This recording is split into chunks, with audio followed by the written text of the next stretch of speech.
Hello दोस्तों, समष्टि अर्थशास्त्र के इस पार्ट में आपका स्वागत है। यानी यहाँ से हम राष्ट्रीय आय की शुरुआत करेंगे और मैंने क्या कहा, जो भी चीज़ होगी सारी इसमें कंप्लीट कराई जाएगी। ठीक है ना। तो स्टार्ट करते हैं, छोटे छोटे पार्ट बना के हम करेंगे इस चैप्टर को। विद न्यूमेरिकल सब कुछ खत्म करना है। तो सबसे पहली डेफिनेशन हमारे पास इसमें है घरेलू आय। ठीक है, बेसिक आपने देख ही लिया होगा जहाँ तक है, क्योंकि पार्ट फर्स्ट प्लीज़ पहला पार्ट जरूर देखना, उसके बाद ही यहाँ पे आना। हमारी पहली डेफिनेशन घरेलू आय की। घरेलू आय होती क्या, पहले समझते हैं। मैंने कहा सपोज करो बच्चे, ये आपका इंडिया है। ठीक है, ये आपका इंडिया यानी एक देश हो गया। इस देश की जो ये बाउंड्रीज है, आप इंडिया बना सकते हो। अगर आपको इंडिया प्रॉपर हाथ से बनाना आता है बना लीजिए। ठीक है, मैं मान के चल रहा हूँ कि एक देश है और ये इसकी बाउंड्री है। ये चारों तरफ ये गोला जो मैंने बनाया है ये इसकी बाउंड्री है। तो मैंने कहा इस बाउंड्री के अंदर, इस बाउंड्री के अंदर जो भी उसने अंतिम, क्या वर्ड लिख रहा हूं, अंतिम वस्तुओं और सेवाओं, देखो वर्ड क्या आ रहे हैं यहाँ पे। पहले मैंने क्या बोला कि कोई भी एक देश है, उसकी वो अपनी घरेलू सीमा के अंदर यानी अपनी बाउंड्री के अंदर जो भी अंतिम, वर्ड देखो क्या लिखा हुआ है, अंतिम वस्तुओं और सेवाओं। ठीक है, क्या कर रहा है, उत्पादन कर रहा है, उत्पादन कर रहा है। यानी अंतिम वस्तु और सेवाओं को क्या कर रहा है, वो उत्पादन कर रहा है। तो हमने बोला उसके मार्केट वैल्यू को, यानी उसके मौद्रिक बाजार मूल्य कह लो या उसका मौद्रिक मूल्य जो होता है उसी को हम क्या कहते हैं, घरेलू आय कहते हैं। तो घरेलू आय डेफिनेशन मैं क्या कह रहा हूं, दोबारा ध्यान से देखना। देखो हमेशा जब भी हम मैक्रो इकोनॉमिक्स की डेफिनेशन लिखते हैं तो हमें ये वर्ड यूज करना चाहिए कि किसी एक पर्टिकुलर ईयर की बात करनी चाहिए। यानी in an accounting year use कर सकते हो, इन अ पर्टिकुलर ईयर यूज कर सकते हो। जैसे मैंने यहाँ पे यूज किया है कि एक लेखा वर्ष में या एक वित्तीय वर्ष में। देखो आप ये की पॉइंट्स याद रखना जो मैं आपको बता रहा हूं।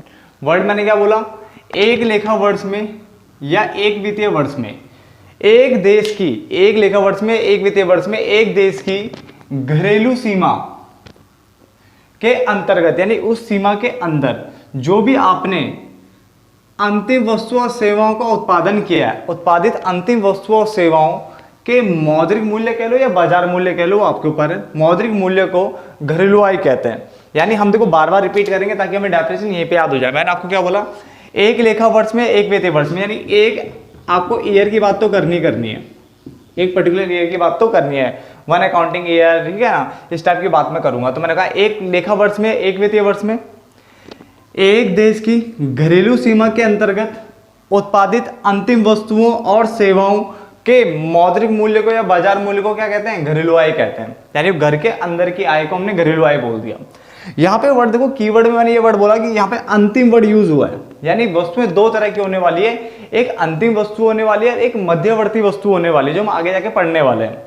बस अभी इतना दिमाग में रख लो कि अंतिम वस्तुएं वे वस्तुएं जो कि लास्ट में यानी अंतिम उपभोक्ताओं के द्वारा प्रयोग में लाए जाते हैं। जैसे कि मान के चलो आप बाजार से आप 1 किलो आटा लेके आए, उसकी आपने रोटियां बनाई और वो खा ली, तो वो मतलब वो अंतिम वस्तु हो गया। बट अगर आप वहां से आटा लेके आते हो और उसके बिस्किट बना के बाहर दोबारा बेचते हो तो वो मध्यवर्ती हो गया। यानी अंतिम वस्तु वे वस्तु जिनका उपयोग आपने किया बस खत्म। बट मध्यवर्ती हो गए जिनको आपने एज अ रॉ मटेरियल यानी कच्चे माल की तरह यूज किया और उसके बाद बना के फर्दर प्रोडक्शन करके आपने बेच दिया, उसको मध्यवर्ती बोलते हैं। ठीक है, तो अभी हम बात किसकी करेंगे, सिर्फ अंतिम की, मध्यवर्ती वस्तु की बात नहीं करेंगे। क्यों नहीं करेंगे, वो सब हम डिटेल में पढ़ने वाले हैं। हमारी पहली डेफिनेशन आपको क्लियर हो जानी चाहिए कि डोमेस्टिक इनकम का मतलब होता है एक लेखा वर्ष में एक वित्तीय वर्ष में। ये हमारा बिल्कुल जैसे कहते हैं तकिया कलाम वो रहेगा हमेशा। एक देश की घरेलू सीमा के अंतर्गत उत्पादित अंतिम वस्तु और सेवाओं के मौद्रिक मूल्य को घरेलू आय कहते हैं। यहां तो कोई दिक्कत नहीं। बट फिर मैंने कहा थोड़ा आगे बढ़ते हैं। तो मैंने कहा यार इंडिया तक तो मैंने कमा लिया, ठीक है, इंडिया तक तो मैंने कमा लिया, अब उसके थोड़ा बाहर चलते हैं। अब दो कर लेते हैं। ये आपका इंडिया हो गया, ठीक है, मान लो ये आपका अमेरिका हो गया। तो इंडिया वाला क्या सिर्फ अपने घर के अंदर ही कमाता है या घर के बाहर भी कमाता है? सर वो घर के बाहर भी कमाता है। तो एक काम करते हैं, अमेरिका भी ले लेते हैं साथ में।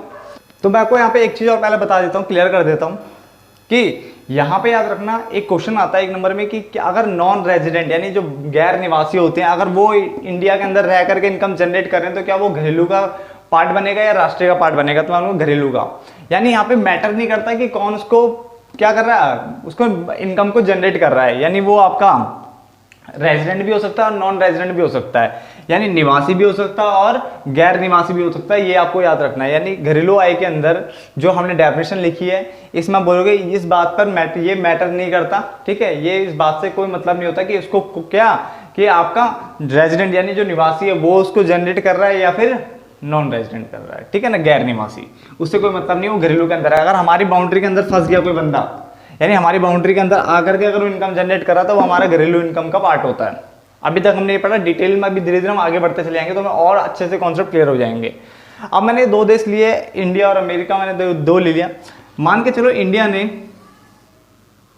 अमेरिका से 1000 रुपये कमाए, कितना कमाए, 1000 रुपये कमाए। बट मैंने कहा यार अमेरिका भी तो इंडिया से कुछ कमाता होगा ना, मैंने कहा हाँ इसने भी कमाए।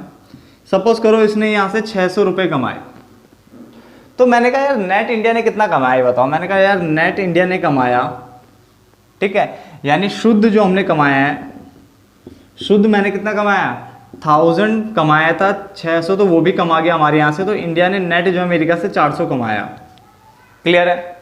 यानी एक तरह से अगर हम ध्यान से देखें तो घर के अंदर भी इनकम जनरेट होती है और घर के बाहर से भी इनकम जनरेट हो सकती है। क्लियर? यानी अगर मैं इस इनकम को बोलूँ तो इस इनकम को क्या बोलूँगा मैं, इसको बोलूँगा मैं विदेशों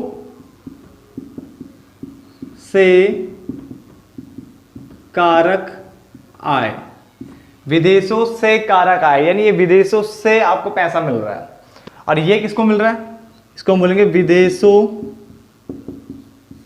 को कारक आय। यानी हमने क्या करा, हमने विदेशों से कारक आय कमाया और विदेशों को कारक आय दिया है। अब ये कारक क्या होता है मैं अभी आपको समझाने वाला हूँ, डिटेल में समझाऊंगा, पर अभी आप समझो क्या मैंने क्या बोला। मैंने अमेरिका से 1000 रुपये कमाया, इसको मैंने बोला विदेशों से कारक आय, यानी विदेशों से पैसा आया और ये विदेशों को पैसा गया है। क्या ये इससे ज्यादा हो सकता है? बिल्कुल हो सकता है। नेगेटिव भी आपका आंसर आ सकता है, ऐसा कोई नहीं है कि नेगेटिव नहीं आ सकता, बिल्कुल आ सकता है। तो हमने बोला विदेशों से कारक आय, विदेशों को कारक आय, और जब मैं इन दोनों का डिफरेंस लेता हूं तो हमारा शुद्ध निकलता है। इसका हम बोलते हैं विदेशों से प्राप्त शुद्ध कारक आय। यानी आपको फॉर्मूला समझ जाना चाहिए कि विदेशों से प्राप्त शुद्ध कारक आय, यानी देखो शुद्ध वर्ड यूज किया है। शुद्ध कारक आय अगर आपको निकालनी है तो विदेशों से कारक आय और विदेशों को कारक आय, इन दोनों को क्या कर दो, आपस में घटा दो। यानी अगर आप विदेशों से में से विदेशों को घटा दोगे, यानी से में से को घटा दोगे तो आपका आंसर आ जाएगा। और इसको अगर मैं घरेलू आय में जोड़ दूं तो हमारा क्या निकल के आता है बच्चे, तो हमारा राष्ट्रीय आय निकल जाता है। क्या निकलता है? राष्ट्रीय आय निकल जाता है। यानी अगर हमारी देखो यहाँ पे 2 डेफिनेशन क्लियर होने वाली है। पहला डेफिनेशन आपने कॉपी में लिख ही लिया होगा।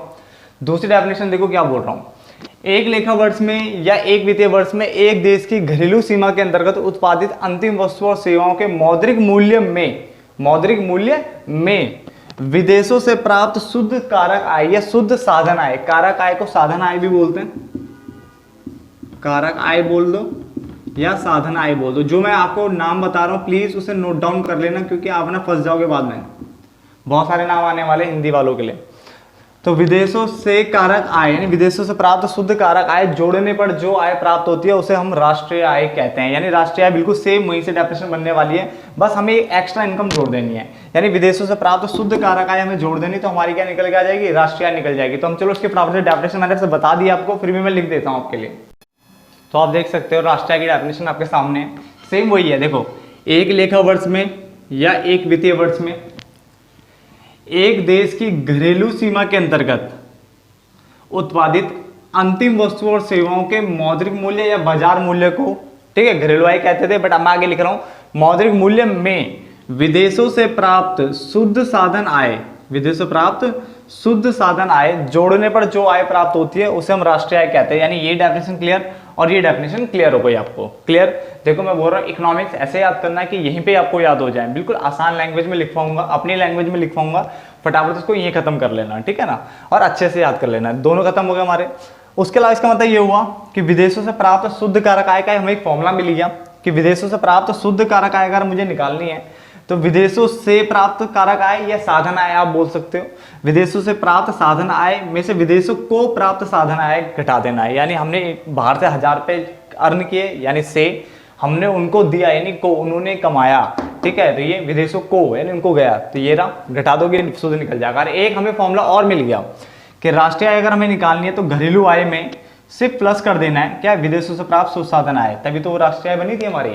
ठीक है, तो हमारे यहाँ पे देखो 2 फॉर्मूले भी क्लियर हो गए और 2 डेफिनेशन भी हमारी क्लियर हो जाती है बिल्कुल अच्छे तरीके से।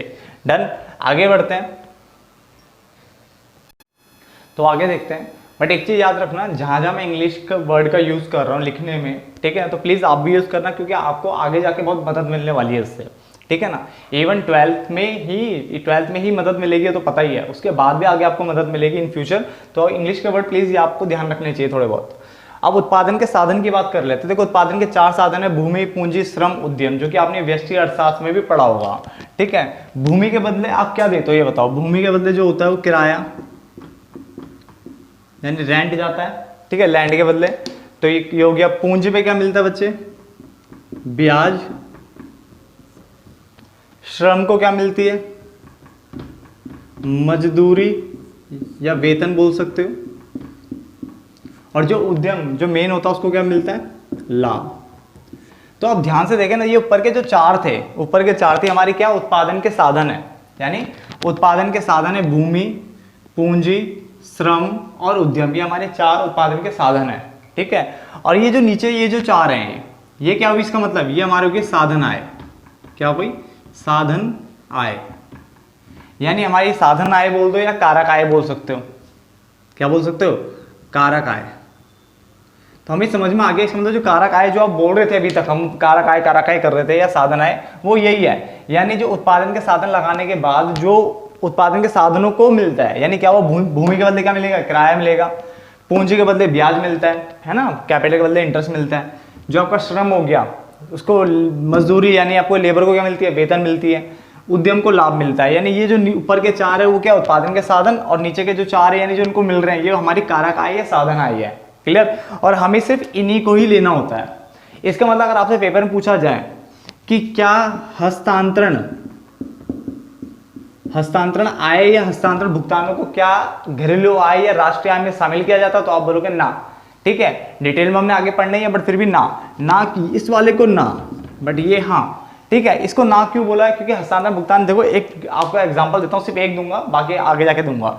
सपोज करो आपके घर के बाहर देखा होगा शनिवार और पूर्णमासी अमावस्या के टाइम पे कोई मांगने के लिए आते हैं, बाबा एंड ऑल जो लोग होते हैं, कहते हैं 1 कटोरी चावल दे दे बाबा।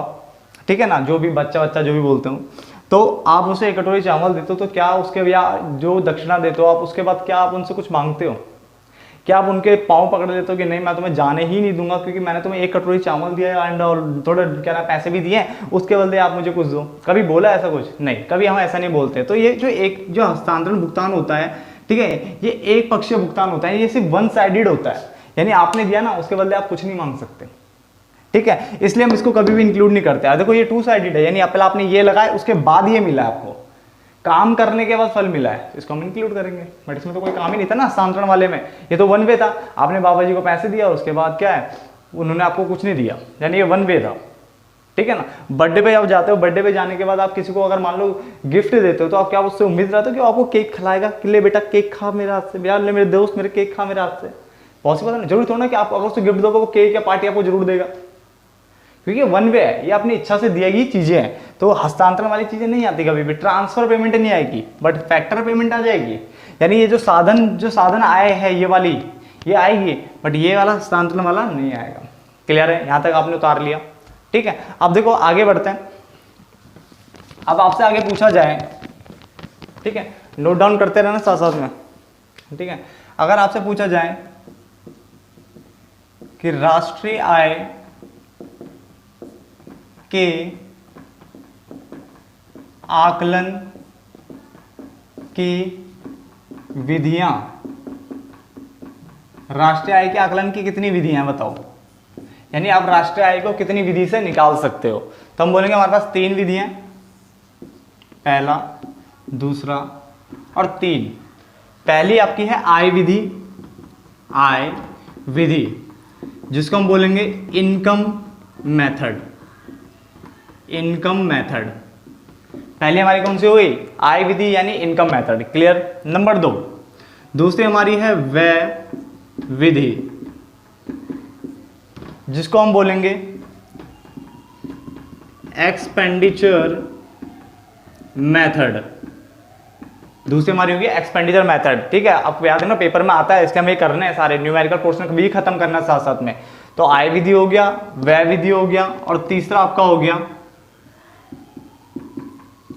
उत्पाद विधि। इसका एक नाम और है उत्पादन विधि। ठीक है, नोट डाउन करते रहिए। देखो मैंने क्या बोला, उत्पाद विधि बोला, दूसरा मैंने उत्पादन विधि बोला। ठीक है, तीसरा देखो मैं क्या बोल रहा हूं, मूल्य वृद्धि विधि। ये सब इसी के नाम है, शायद आपको और जगह नाम मिले बट आपको याद रखने हैं, क्योंकि अगर पेपर में अगर कोई भी नाम आएगा तो आपको पता होना चाहिए। उत्पाद विधि, उत्पादन विधि, मूल्य वृद्धि विधि, या मेरे हिसाब से साथ एक नाम और है वर्धित मूल्य वृद्धि विधि। ठीक है, इस टाइप के ये नाम है। ठीक है, ये नाम भी काफी पहले यूज होता था। तो उत्पाद विधि, उत्पादन विधि, मूल्य वृद्धि विधि और वर्धित मूल्य वृद्धि विधि। इंग्लिश में बता देता हूं आपको। उत्पाद यानी आपका प्रोडक्ट मेथड हो जाएगा, प्रोडक्ट मेथड। यहां पे अगर मैं प्रोडक्ट की जगह प्रोडक्शन कर दूं तो कोई बड़ी बात नहीं है। मूल्य वृद्धि विधि या वर्धित मूल्य वृद्धि को कहते हैं value added method. Value added method, क्या? Value added method. तो आपको राष्ट्रीय आय निकालने की 3 विधियां हो गई आपके पास। पहली कौन सी? आय विधि। दूसरी आपकी कौन सी विधि है? व्यय विधि। और तीसरी विधि आपकी है उत्पाद विधि। जो 2 मेन नाम है वो है उत्पाद विधि और मूल्य वृद्धि विधि। ये 2 मेन नाम होते हैं इसके। उसके अलावा उत्पादन विधि भी आप ध्यान रखोगे और वर्धित मूल्य वृद्धि विधि भी आप ध्यान रखोगे, क्योंकि आपको कोई भी चीज पूछी जा सकती है। क्लियर हो गया? यहाँ तक कोई दिक्कत नहीं। चलो इस पार्ट को यहीं पे खत्म करते हैं, नेक्स्ट पार्ट बनाएंगे जिसमें हम इससे आगे जाएंगे। ठीक है, तो तब तक के लिए धन्यवाद दोस्तों।